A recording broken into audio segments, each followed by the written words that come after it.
আজকের গল্প ভালোবাসি। জয়িতা সাধারণ পরিবারের মেয়ে। কলেজের ফাইনাল ইয়ারের পরীক্ষা হয়ে যাবার পর ও ঠিক করলো কম্পিউটার প্রশিক্ষণ সেন্টারে ভর্তি হবে।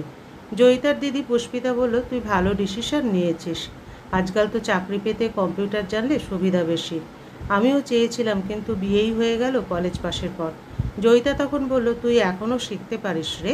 পুষ্পিতা বলল, ধুর, সংসারের হাজার একটা ঝামেলা, আর ভালো লাগে না। তুই ভালোভাবে শেখ। জয়িতা কম্পিউটার প্রশিক্ষণ সেন্টারে ভর্তি হয়ে গেল। সপ্তাহে 3 দিন ক্লাস, বিকেলের দিকে। এই ক্লাস করার সময় জয়িতার সাথে আলাপ হলো শ্রমিকের। শ্রমিক স্কুল টিচার, স্কুলের ছুটির পর এখানে এসে কম্পিউটার শেখে। শ্রমিকের সাথে জয়িতার আলাপ ধীরে ধীরে গভীর হলো। ফোনেও কথোপকথন বাড়ল। সম্পর্কটা প্রেমে পরিণত হলো। শ্রমিকের জয়িতার প্রতি কেয়ারিং এবং রোম্যান্টিক আচরণ জয়িতাকে এইটাই ভাবালো যে শ্রমিকই তার যোগ্য জীবনসঙ্গী। জয়িতা শ্রমিকের কথা দিদিকে জানায়। পুষ্পিতা বলল, জয়ী, আমি খুব খুশি যে তুই একটা প্রেম করছিস। জাস্ট চালিয়ে যা, আমি বাবা মাকে ম্যানেজ করব। জয়িতা বলল, থ্যাংক ইউ রে, বলেই দিদিকে জড়িয়ে ধরল। 2 বছর পর কম্পিউটার শেখা অনেক দিন হলো শেষ হয়েছে। এদিকে জয়িতার বাড়িতে বিয়ের কথাবার্তা শুরু হয়েছে। জয়িতা শ্রমিককে বলে তাদের বিয়েটা নিয়ে ভাবতে। শ্রমিক তাকে এড়িয়ে চলতে শুরু করে। জয়িতা একদিন দেখা করে শ্রমিকের সাথে। শ্রমিক তখন জানায় সে জয়িতাকে বিয়ে করতে পারবে না। জয়িতার সাথে তার স্ট্যাটাসে মেলে না। জয়িতাকে তার বাবা মা মেনেও নেবে না, তাই এই বিয়েটা হতে পারে না। জয়িতা সবটা শুনে আপসেট হয়ে পড়ে। জয়িতা বলে, সম্পর্কটা করার আগে এটা ভাবা উচিত ছিল তোমার। তুমি আমায় এভাবে ঠকালে কেন? আমার ভালোবাসা বিশ্বাস ভাঙলে কেন?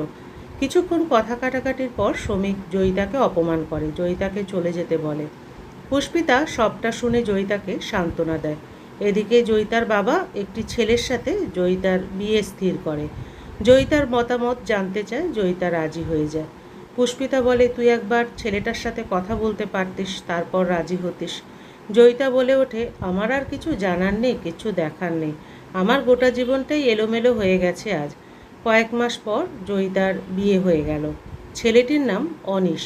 চাকরি করে, অসুস্থ বাবা, মায়ের একমাত্র ছেলে। বিয়ের পর থেকেই জয়িতা অস্বস্তিতে ভুগতে থাকে। অনিশকে তার বিরক্ত লাগতে শুরু করে। তার মনে হতে থাকে অনিশ কখনোই শ্রমিকের মতো কেয়ারিং বা রোম্যান্টিক নয়। কেমন যেন সারাদিন অফিস আর বাড়ি।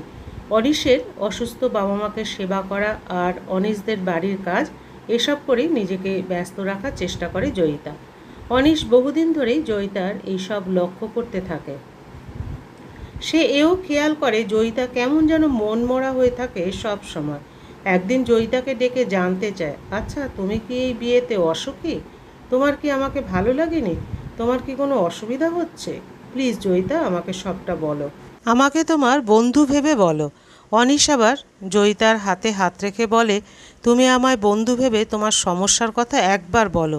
জয়িতা অবাক হয়ে তাকায় অনিশের দিকে, আর এটা বুঝতে পারে সে ভুল ভেবেছিল অনিশের সম্পর্কে। কেটে গেল 1 বছর। আজ জয়িতার অ্যানিভার্সারি। পুষ্পিতা বিকেলে কল করে উইশ করলো আর বলল, কেমন আছিস রে জয়ী? জয়িতা খুশি গলায় বলল, ভালো আছি আমি। দিদির ফোন রাখার পরপরই বেজে উঠল আবার মোবাইলটা। জয়িতা ধরার জন্য এলো আর নাম্বারটা দেখে অবাক হলো। শ্রমিকের নম্বর।